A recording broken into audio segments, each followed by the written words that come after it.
mengingatkan kepada Bapak Hakim, ya. Bapak Hakim punya kuasa penuh, saudara. Yang benar diputuskan salah, bisa tidak? Bisa. Yang salah diputuskan benar, bisa tidak? Bisa. Ya, dia ingin memutuskan dengan hati nuraninya, Allah tahu tidak? Tahu. Dia memutuskan karena ada amplop yang datang, Allah tahu atau tidak? Tahu. Dia itu memutuskan kalau tidak sesuai order dia akan dipecat sehingga dia takut, tahu atau tidak Allah SWT? Tahu. Subhanallah. Mudah-mudahan Bapak Hakim, majelis hakim ini banyak yang muslim saya lihat. Ya, dan Allah SWT menegaskan faman ya'mal mithqala dzarratin khairan yarah wa man ya'mal mithqala dzarratin syarran yarah. Subhanallah. Jadi kita lihat saja episode berikutnya ya ikhwan. Allah punya cara indah.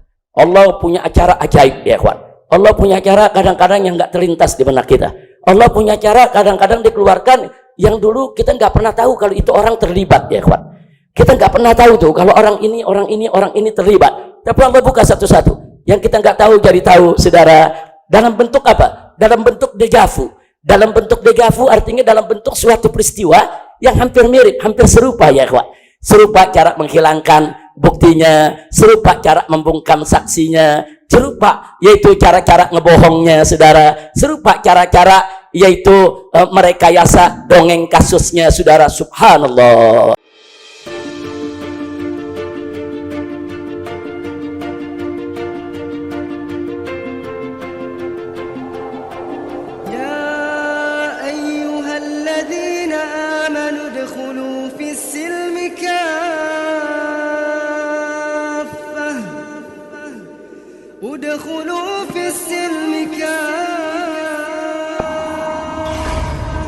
Inilah Buletin Dakwah Kafah edisi 262, 4 Rabiul Awal 1444 Hijriah atau 30 September 2022 Masehi dengan judul Penegak Hukum Terjerat Korupsi, Mengapa Tak Jadikan Islam Solusi?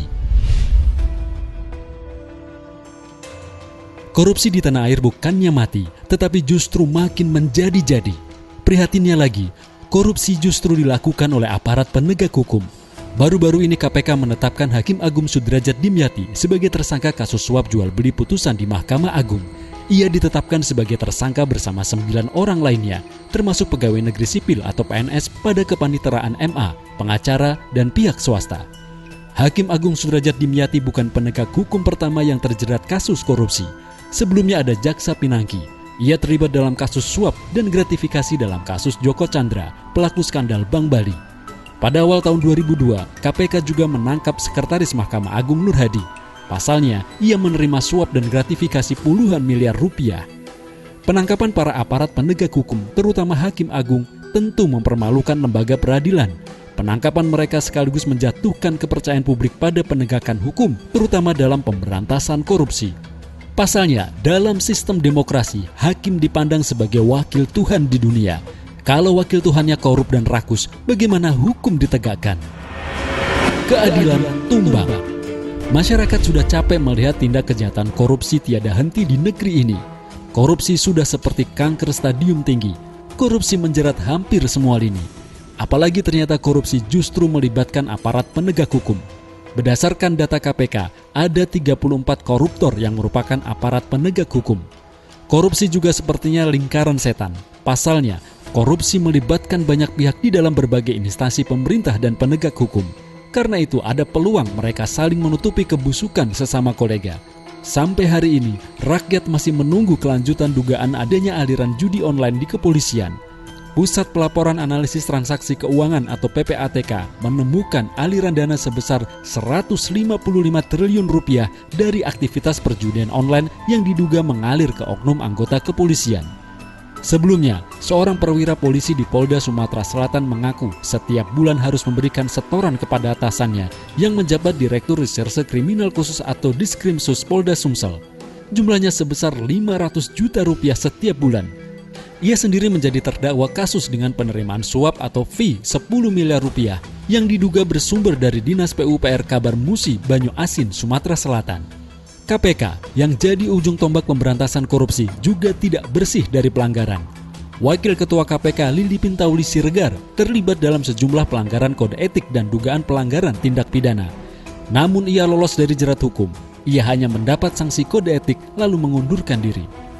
Jika aparat penegak hukum terlibat korupsi, suap, dan menerima gratifikasi, maka keadilan dan penegakan hukum sudah tentu dipertanyakan.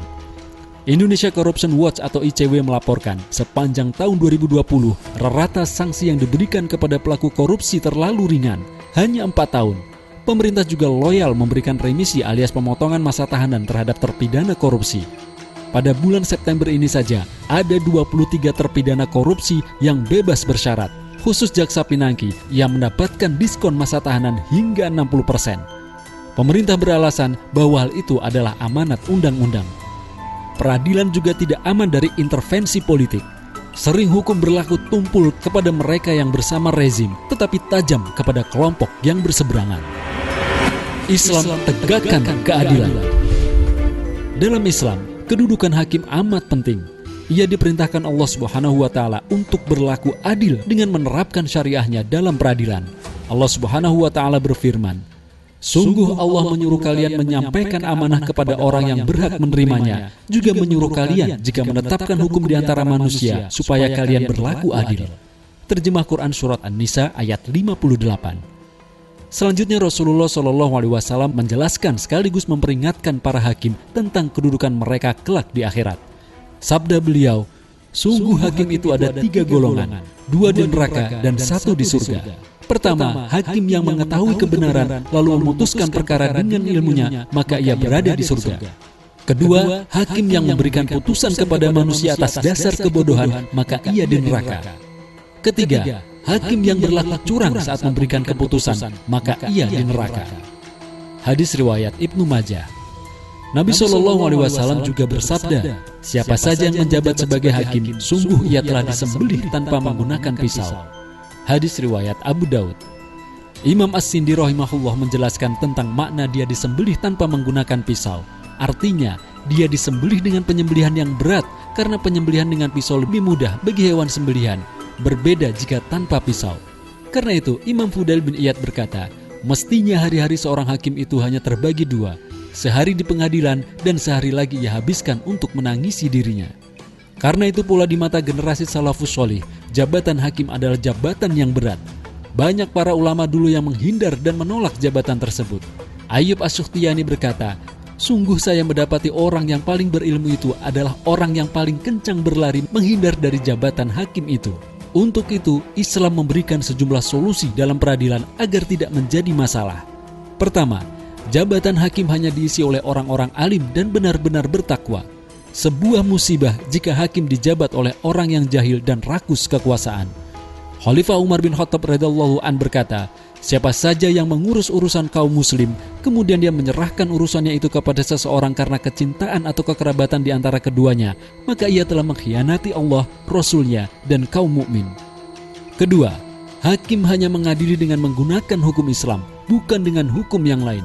Hukum Islam adalah hukum Allah Subhanahu wa Ta'ala. Inilah satu-satunya hukum yang menjamin keadilan bagi umat manusia, bebas dari intervensi manusia dan tidak bisa ditafsirkan sesuai hawa nafsu. Dosa besar jika hakim menjatuhkan hukuman dengan hukum buatan manusia.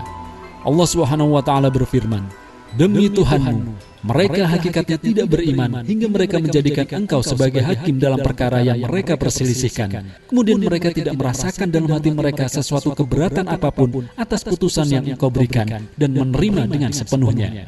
Terjemah Quran Surat An-Nisa ayat 65. Hukum buatan manusia sering berisi pasal karet yang bisa ditarik ulur sesuai kepentingan kekuasaan dan uang. Hanya mereka yang berkuasa dan berduit yang bisa mendapatkan keadilan. Akibatnya, justru orang-orang zalim yang sering dimenangkan di pengadilan. Padahal Nabi SAW telah mengingatkan, siapa saja yang membela perlawanan terhadap kebenaran secara zalim dan membela kezaliman, maka dia selalu berada dalam kemarahan Allah hingga dicabut nyawanya. Hadis riwayat Ibnu Majah. Ketiga, hakim diwajibkan menerapkan hukum secara adil sesuai ketetapan syariah. Peradilan Islam tidak mengenal banding, apalagi remisi. Nabi SAW pernah marah kepada Usamah bin Zaid radhiyallahu an karena mencoba membatalkan vonis hukum potong tangan bagi seorang perempuan bangsawan yang mencuri. Beliau bersabda, apakah kamu hendak memberikan keringanan dalam hukum dari hukum-hukum Allah? Kemudian beliau berdiri dan berkhutbah, lalu bersabda, wahai sekalian manusia, sungguh yang membinasakan orang-orang sebelum kalian adalah ketika orang-orang terpandang mereka mencuri, mereka membiarkannya atau tidak menghukumnya. Sebaliknya, jika orang-orang yang rendah dari mereka mencuri, mereka menghukumnya.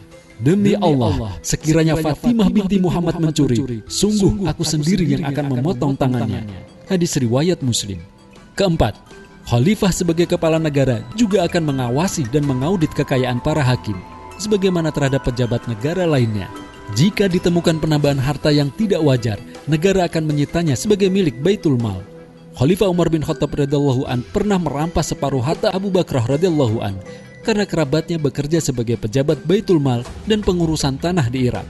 Harta Abu Bakrah sebesar 10.000 dinar atau lebih dari 25 miliar rupiah dibagi dua oleh Khalifah Umar. Separuh diberikan kepada Abu Bakrah, separuhnya lagi dimasukkan ke Baitul Mal. Jelas sudah, hanya Islam solusi tepat menangani gurita korupsi, khususnya di lembaga peradilan. Islam adalah satu-satunya jalan terbaik untuk menegakkan keadilan bagi semua golongan.